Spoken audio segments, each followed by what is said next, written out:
Roland Emmerich's groundbreaking film, Stargate, an alien race travels across the universe, gathering slaves for a mining colony on a faraway planet. For many centuries, people have wondered if Earth really was visited by extraterrestrials. And today, there are those who believe they have proof that aliens did in fact come here. One such believer has traveled around the world, gathering evidence of alien visitation, and his findings are remarkable. This is his story.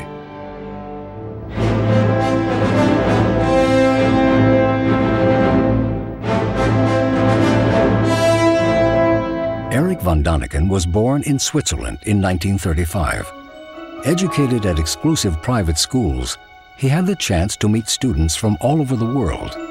Curious and inquisitive, he developed a desire to travel to the world's most mysterious locations. I was educated in a boarding school, and one of the friends in my class was an Egyptian. He had a rich father. At that time, this was still King Farouk's time. And together with him, I went for the first time to Egypt. We took a ship from Marseille, arrived in Alexandria. There, some servant of his father picked us up, and I saw the first time the Great Pyramid. The Great Pyramid is 450 feet high and 756 feet long on each side. Incredibly, no one side is more than 8 inches longer or shorter than any other. It is also perfectly oriented to the 4 points of the compass. Von Däniken wondered how such an engineering marvel was possible in ancient times. You are just impressed. You say, how is such a thing possible? Von Däniken's fascination with the pyramid inspired him to learn as much as he could about the world's most mysterious sites. For years, he studied ancient history, primitive art, and pored through the world's spiritual texts. But as his research progressed, he started to notice signs and images that seemed unusual, strange. Carvings of beings wearing what appeared to be astronauts' helmets. Ancient representations of mysterious flying devices from China and India. Von Däniken wondered, were these images of ancient astronauts who came to Earth? And if so, why? In 1966, von Däniken published his groundbreaking book, Chariots of the Gods, in which he claimed that we are surrounded by evidence of alien visitation.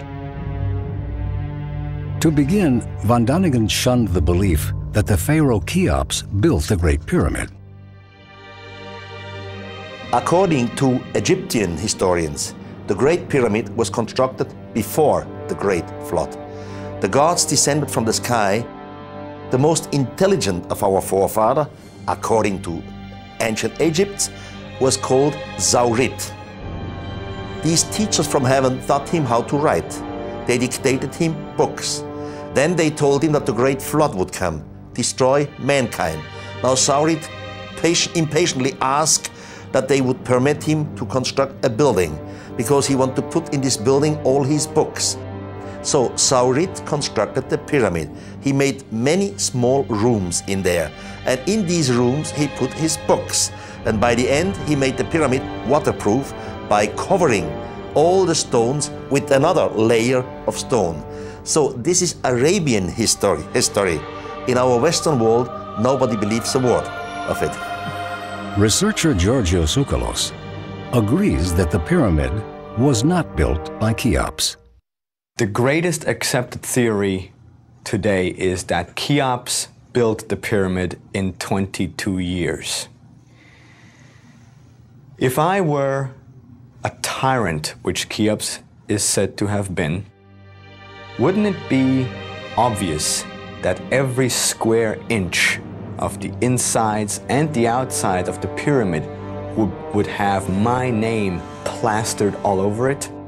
There are no inscriptions, no hieroglyphs inside the Great Pyramids. All the walls are blank.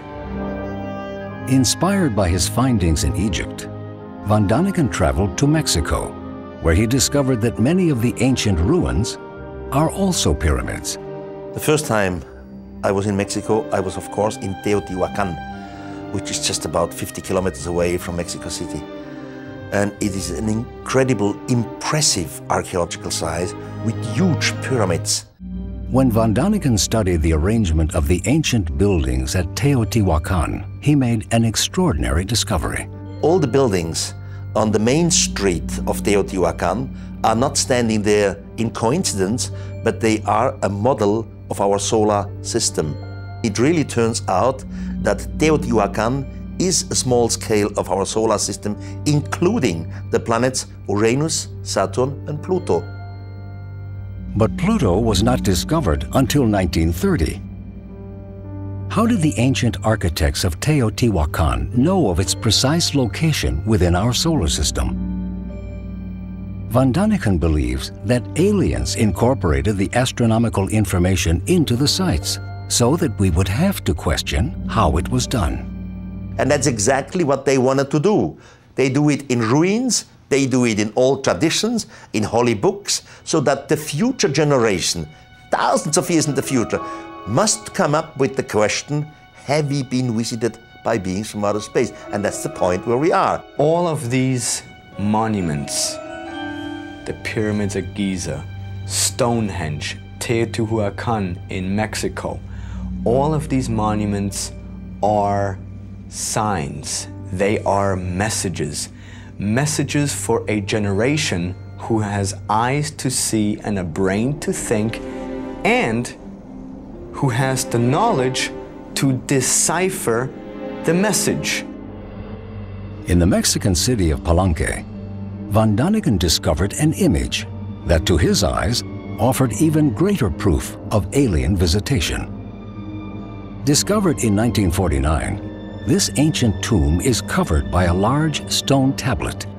The engraving on the cover seems to show a figure seated inside an unusual kind of flying device, wearing what some people interpret as an astronaut's helmet.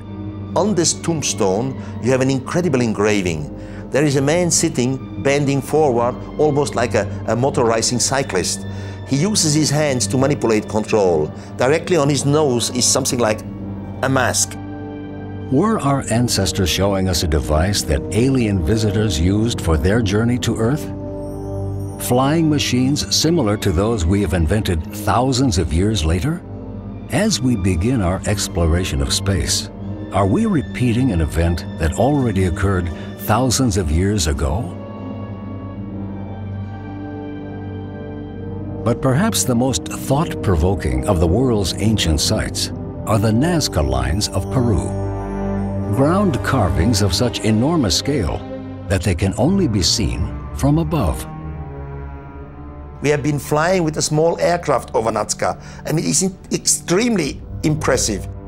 First you have figures of fishes, monkeys, apes, spiders, and these things, but of such overdimensional size that you can see them only from the air.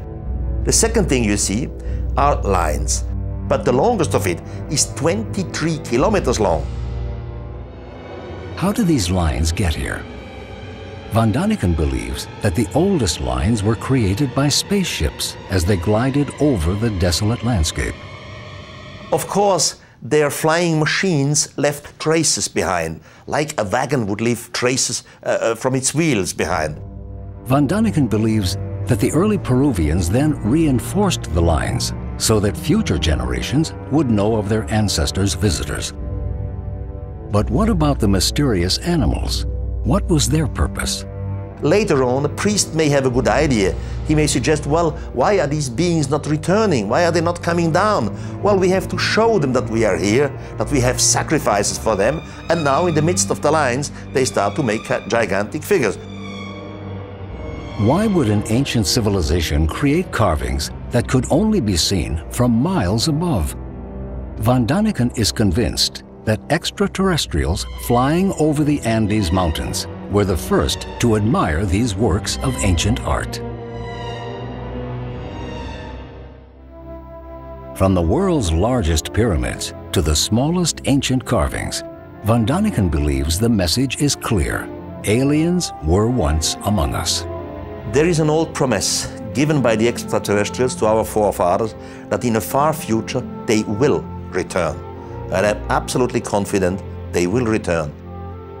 All of these ancient accounts, all of them promise that these extraterrestrials will come back. And they will. The only question is when. Will they come back tomorrow? Will they come back in 100 years? Nobody knows.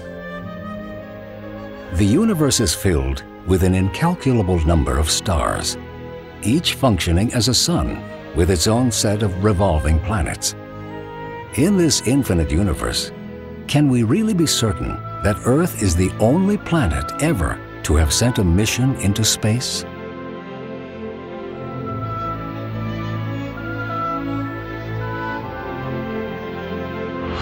In Stargate, the aliens are evil, turning human beings into slaves. But von Daniken's theory is that our extraterrestrial guests were probably very different.